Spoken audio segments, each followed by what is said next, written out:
Welcome back to the channel. Today we are back in the shop working on the world's cheapest 240SX drift build. Today we have to do the deed. We're gonna have to pull this head off and put a new head gasket in.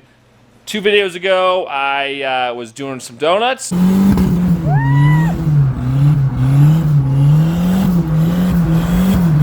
Testing the car, and apparently head gasket pushed all the combustion gases into the radiator and blew it up. Oh! It blew. If you look right here, yeah, that's not supposed to be there. So we're gonna have to pull off everything, pull the front of the motor off, pull the head off, measure it, make sure it's not warped or anything. I think the block will be fine. I'm hoping the head's gonna be okay. It is aluminum, so we may need to resurface the head.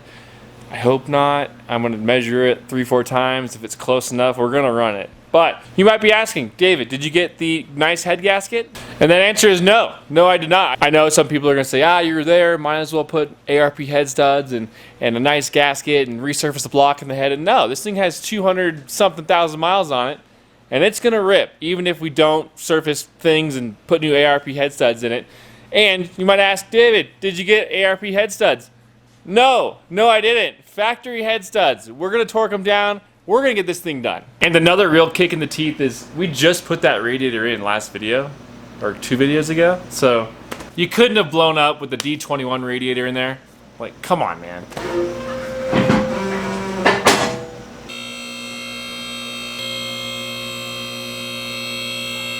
I always give myself a table that I can put all the parts on. I get baggies and a Sharpie to label all the bolts. The biggest time-consuming issue when taking something apart is you're gonna lose a bolt, you break a bolt, you lose a nut, something like that. It delays the process by hours just trying to replace the broken or lost bolts. Just keep track of everything. If you lay all your parts out on the table in sequence, you can just go backwards and put everything back on in sequence to make it go a little bit faster. I could probably do this head gasket in about 6 hours. For the pan, because you're going to have to remove the front cover. I'm going to try and not remove the oil pan if I can, because it's not going to come off with that crossover. So we'll take those bolts out, hopefully we slide it out and clean the surface, drain the oil, clean up the pan, put the front cover back on, retime the engine. It's a whole thing. It's a lot. We're going to start with the air filter, the radiator shroud, radiator, charge pipes, exhaust manifold, then the intake manifold, get all the wiring out of the way, pull the fuel lines off, and then we'll pull the front cover off, get the pulleys out, get the timing chain off, and then we can unbolt the head studs out of the head and separate it from the block. I can't remember if you need to remove the camshaft to get to the bolts, or if that was just for the dual cam. I guess we're gonna find out. If you don't have any like 2-foot extensions, you really need to invest in those, because whenever you're doing stuff like this or transmissions, it comes really handy. I'm hoping all of the coolant is out. It actually, I mean, it blew out of here. It was like, It blew. give me the key. There's probably just a little bit in that bottom hose. So we'll get a can, try and catch that.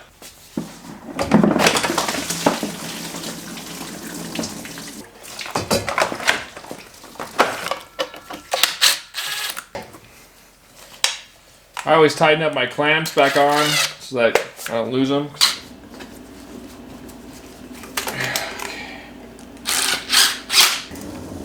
Oh yeah. Adios. That'll be one of many. Alright, so we get this fan out of here. I'm actually going to pull the water pump. We had a slight leak on it. You don't need to pull it off, but we're going to pull it off. I think the RTV I used was bad because it didn't really set up very well. So, oh yeah. If you look here, the surface is completely free of the RTV. So I don't know what happened with that, but I'll use a different RTV when we reseal this. And same thing with that surface, it's completely clean. Pull this distributor out of here. I marked the wires just to make it easier to install. I memorized this firing order, but sometimes you just don't want to second guess yourself, you know? Pull these out. Pull this bad boy out there. Okay. And pull that off there. We'll get the pulley off here. We're gonna get this harmonic balancer off. We'll get the exhaust manifold and the turbo off, and then we'll paint the manifold while it's out because I forgot to paint it prior. And then we'll move on to the intake.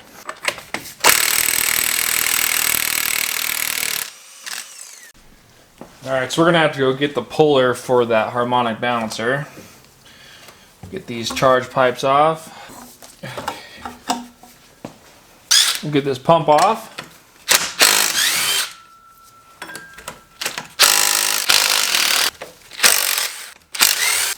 Let's get this exhaust off. Okay. We'll get this turbo out of here. Oh!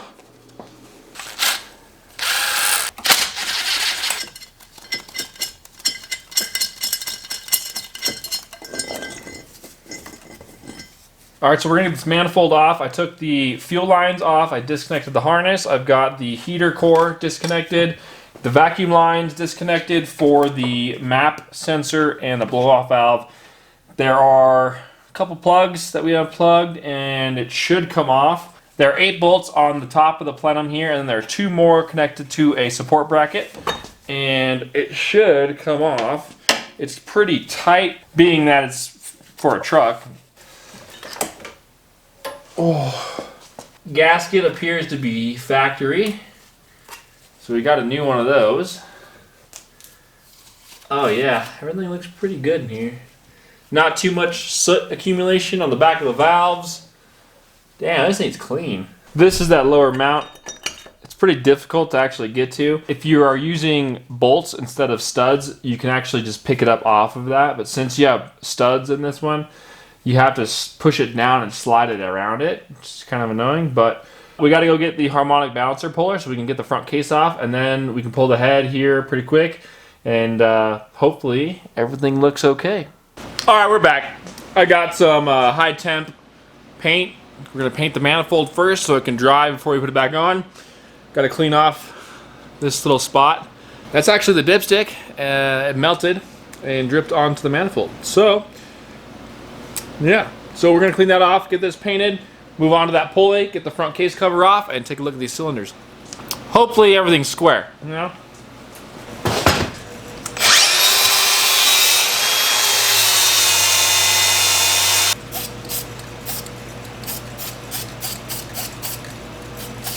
Now we're gonna get that harmonic balancer pulled off.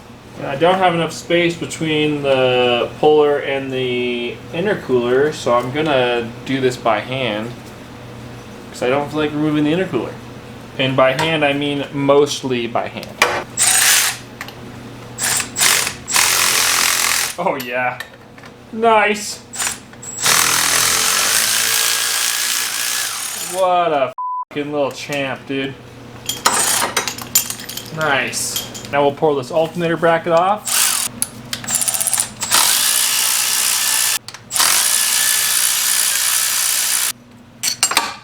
Now we're going to get it up in the air and pull off the oil pump. And your oil pump is in time with the engine because it runs the distributor. So when you put this back in, you will need to make sure you line up the timing marks, or else you will not get it in time, and then you'll have bigger problems. Oh. While we're down here, we're gonna pull these 4 pan bolts out, and we'll run a razor blade across the bottom of this and pull the front case off, and then we will clean everything up, pull that timing chain, and get to the head. Make sure you get the distributor shaft out. I knew I was forgetting something. Come on. Come on. And this is what drives the distributor from the oil pump. Alright, now we're going to pull off all the front timing cover bolts. I'm hoping we can get it out. There is a good amount of RTV in there. It's going to take a little persuading for sure. We're actually going to drain the oil first, and we're going to reuse it since it is good oil. It's only got, I don't know, maybe 3 hours of drive time on it. Because what happens is when you pull these covers off, your coolant passages will basically flood into the oil pan, and then you're gonna have water mixed with your oil. So the oil looks really good. I don't see any flakes or anything crazy. Those are just bubbles.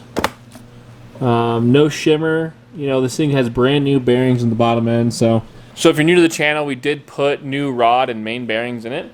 Seems to be working pretty good. There's no rod knock anymore, because there was.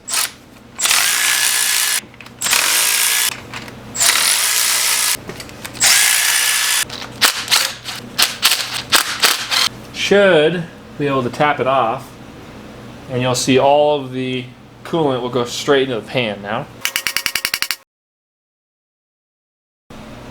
I'm going to pull this valve cover and loosen the head studs to hopefully we can get this head to separate just a tiny bit.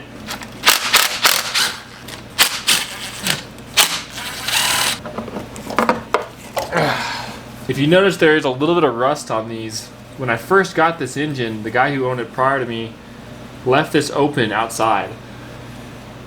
So it was questionable in the beginning, you know. Sometimes you just gotta go for it. It looks like we can get to all the head bolts without touching the cam, which is good.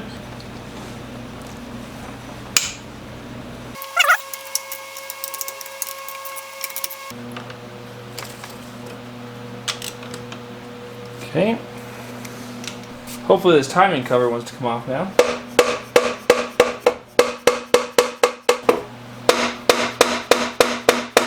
We might be able to get that cam nut off and slide the chain off. I got new seals too, so these are trash. Alright, now we can kind of just pull the head off and then get the front case cover off.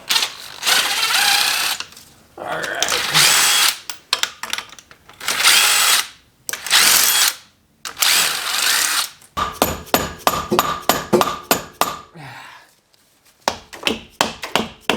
Alright, she's free. Almost. Okay, there it goes. Hang on there. There it is. Okay. Well, the cylinders look pretty good. We're going to go through and inspect all of them here. So this is cylinder number 4. You can actually see we had the combustion gases jump across into the coolant and inevitably popped the radiator. Let's get the cover off and start getting this thing rebuilt. Now we got the head off. This cover should come off in theory, right? Ah, she is on there, isn't she? Well, let's see. There's no bolts in it, so wonder what is going on here, brother. Let's get a pry bar on this bitch. That's sketchy.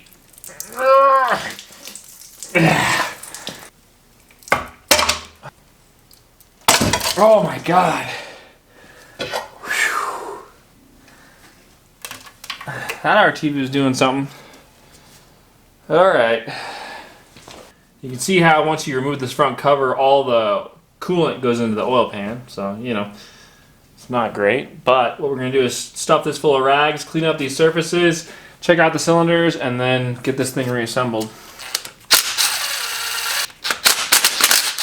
Now we'll reset the timing tensioner. We'll just put this in the vise and stick a new pin in that so we can reinstall it later. Just like that, so that when you bolt it back in, we can just pull this out and it'll tension the chain again. Alright, so cylinder 2 and 3 look really good. The cross hatching, you know, it's not great, but it's got 200,000 miles on it, so. Ooh, cylinder 1 looks great. No pitting. Nothing crazy. Cylinder 4 looks pretty dang good. Pistons look to be in good shape. As far as I can see, no piston slap, no nothing crazy. So a little bit of a wear mark right here on the side here. That was probably from when the bearings were going out in the bottom end. It was giving a little bit of wobble back and forth. But everything else looks pretty dang good. Now I'm going to clean everything up and put a straight edge on the head and the block and use some feeler gauges to make sure it's straight. We're gonna go with the max here. If it's out a little bit, we're still sending it. It's gonna run. All right, so we got everything cleaned up. I don't have a really nice flat edge to check the squareness of the block. So this is gonna be hysterical, and you guys are gonna hate me for it, but this is all I have. So looking here on my fixture table, which is perfectly flat, it looks pretty good. This side looks a little better. Oh yeah, we can't get in there at all. So I don't have my feeler gauges. I can't find them. So we're gonna use this piece of paper, and we're gonna do our best. I cleaned everything up. Cleaned out all of the bolt holes, cleaned the threads out, cleaned out the cylinders, cleaned all of the material off. There's a tiny bit of pitting over here by one of the holes, but it's the farthest point away from everything else, and it's really far away from any water jacket, cylinder, and like that, so I'm really not worried about it. I can only check half the block at a time. That'll make you happy too, but it's what we gotta do. I know people in the comments are just screaming at me right now. But we didn't really have an issue with warpage, I don't think. I think I blew it up because of the timing. Probably, but that's alright. Make sure you cut it every once in a while because you don't want that leading edge to be rolled back and give you false information, right? Alright, send it! Here is our head. I'm going to clean this up and then, again, put that framing square on here. You know what I mean? I bet it's chilling. This is right where that head gasket failed. I don't see any pitting or anything weird, so we'll clean this up further and inspect the whole thing and make sure we can get a 2x4 across here, you know what I mean? With the precision square here, big dog, man, she looks pretty good, I'm not gonna lie. That's not going in there at all. It looks cheech. Oh yeah. Oh, we're sticking it back in, dude. We're out. We're done. Stick a fork in it, dude. Valves look good. Not excessive soot. Looks okay. No pitting. Trust me, I know. You're not supposed to do it like that or use anything other than a really nice machined flat edge. This is a $600. If you actually think about it, the engine's like $300 and the transmission was like another $300. And you know, come on.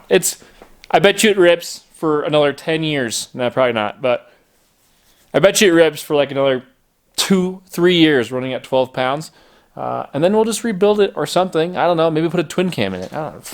But we got all of the surfaces clean on the pan and the front case, and we're going to get everything sealed up here. We'll get the head on first, and then we will get it bolted down and torqued. Just going to make sure the gasket's nice and clean. The issue we're going to have is trying to slide that front case in here without buckling this front gasket. We're going to crank this thing over to top dead center on cylinder 1. I put the sprocket back on the cam. I'm going to get my ass in here. Made sure it was at top dead center, and we're going to just finagle it in here.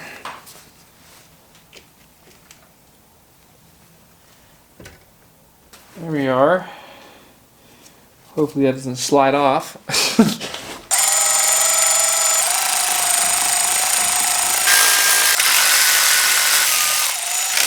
I think we're running out of battery there, dude. This thing's been putting in work. Come on, bro. We got 2 more, dude. Give me a... no! Come on. Come on. You're almost there. Alright. We're good. So I haven't torqued anything. Nothing's tight. We're going to try and slip in that front cover just to see if it's going to be a huge pain in the ass, which I think it's going to be. Alright, before we get it put in, I'm going to throw the water pump on. Got it cleaned up, both surfaces. I don't know the torque spec, but I'm sure you can Google it. Now we're just going to test fit this to make sure it slides in. The head's still a little loose. Oh yeah, she's in there. Let's get this timing chain on. If you look here, we have 2 colored links. They're gonna go on the right-hand side.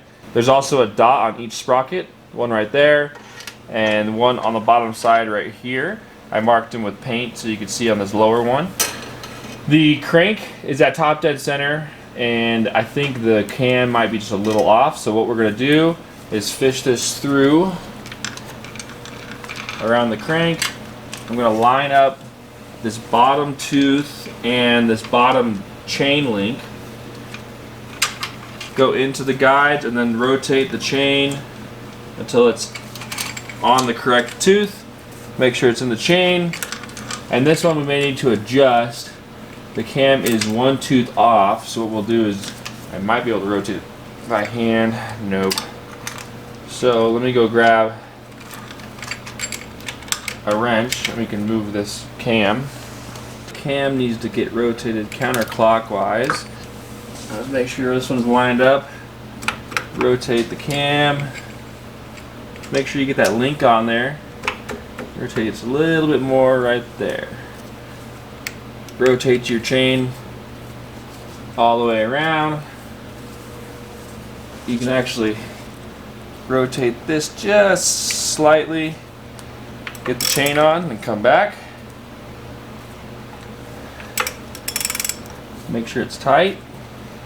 This is the direction of rotation, so the tension is always going to be on the right hand side of this chain. This will always be somewhat slack. Let me get the chain tensioner in here. Again, still has the pin keeping it from coming out. And there's probably a torque to this. I'd recommend looking that up. So here's your tensioner pin. You just pull this. Tightens that chain up. Before we put the cover on, I'm going to do a full rotation just to make sure we are 100%. Take a look at the top of this. This will do half a rotation for every 1 rotation of the crank. So we'll do, and all the plugs are out. The only resistance I have is the cam.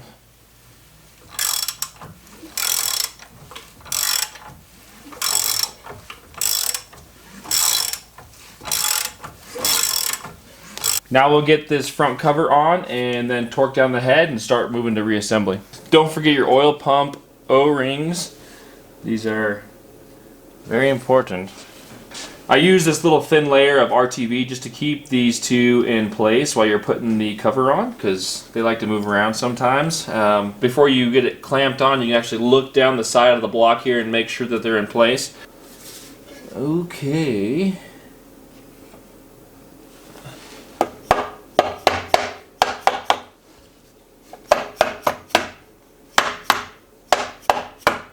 Probably a torque for this, but not a big deal. We got the front case on. We've got the oil pan all bolted up. Just line up your timing mark with your other timing mark. So you can see right there, there's a little dimple that you line that up with the top of this arrow. Make sure it's straight. Be careful putting it in, and then you should be timed.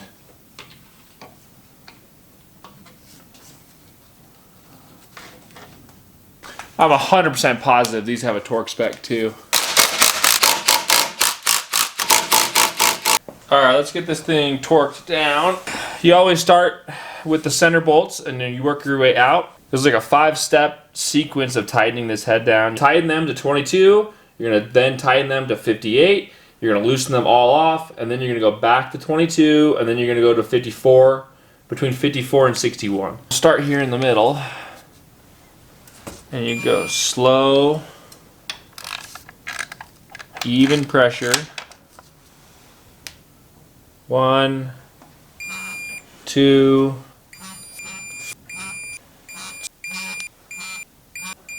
10. Now you take this up to 56. Same thing, start from the middle. I'm gonna put this valve cover back on. I got a new gasket that came with the kit. Also, it has the half moon seals that go on the front and back of the cam. Everything should be sealed up.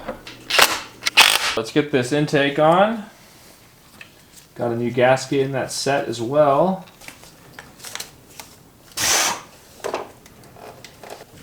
Okay. And I'm sure this has a torque spec as well.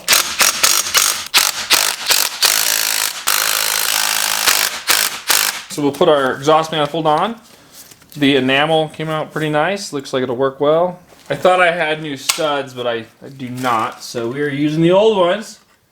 Good thing it's easy to replace them. This turbo comes off in like 2 minutes. Oh, okay. All right, now I'll get the distributor in there. There's actually a half moon in there, so you can't put this in wrong. You just have to make sure you line it up with the half moon that's on the end of the oil pump shaft. And there is a seal on the bottom of that distributor. Make sure you put a new O-ring on it. I had a new one like a month ago, so I'm going to leave mine. I'm going to leave the distributor loose so we can fire it up here in a second and get the timing set. Alright, we'll get this exhaust on here. I don't think this clamp's going to last much longer. It's kind of a pile of shit. Sure. We're almost ready to put oil in this thing. So we got the radiator in, we've got the funnel still attached. We're going to bleed the system. We're going to get the timing set, make sure it matches the ECU, make sure it doesn't overheat, and then hopefully don't break it again, because we are closing in on the first practice round of Whiskey Garage Drift Series, which is coming up on March 2nd, I think it is, maybe, which we're 2 weeks away right now. We still have to put a harness bar in it. We got to bash bars on it, fenders, and the bumper. I don't have a hood, so if anyone has a hood, let me know. Your boy needs one. All right, let's fire this thing up. Hopefully it stays in one piece.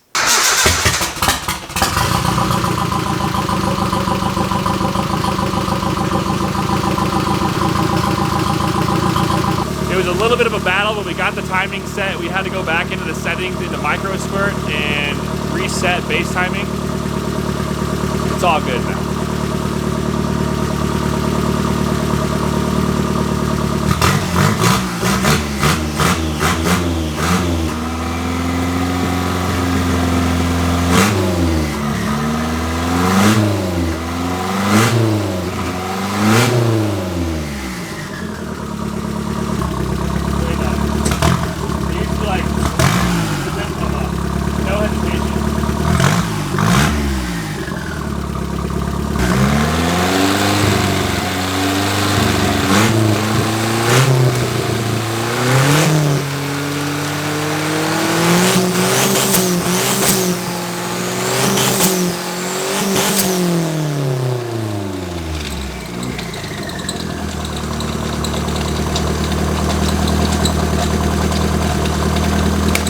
I saw something shoot up. Really? Oh no, it was just Oh, tape. look, the fan blew up. Ah, yes. That's not good.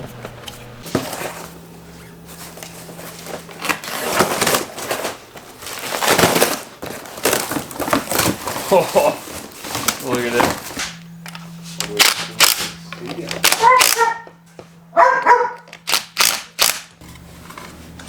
This is the first new fan I think I've put on anything I own. Is that a good thing? Probably not. Is it funny? Yeah, it's pretty funny. All right, we got the new fan in. We're gonna fire it up. Hopefully, we have no more issues.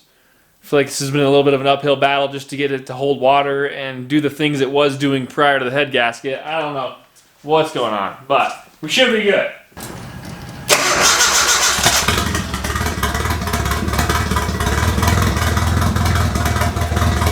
Come on. Come on.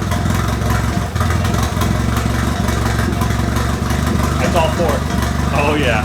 We reset the timing and it has made a world of difference. It's much more confident about it now. So we got it all dialed in. We checked timing like 8 times. She's happy. Computer's happy. All the gauges are happy. Fan has all of its blades on it, which is good. In the next video, we have to get the bash bar bent up. I've got some stock here. We're gonna bend some tube. We're gonna make some bash bars, get the fenders on, get the bumper on, and we're gonna go take this thing for a rib. Hopefully that head gasket stays in there.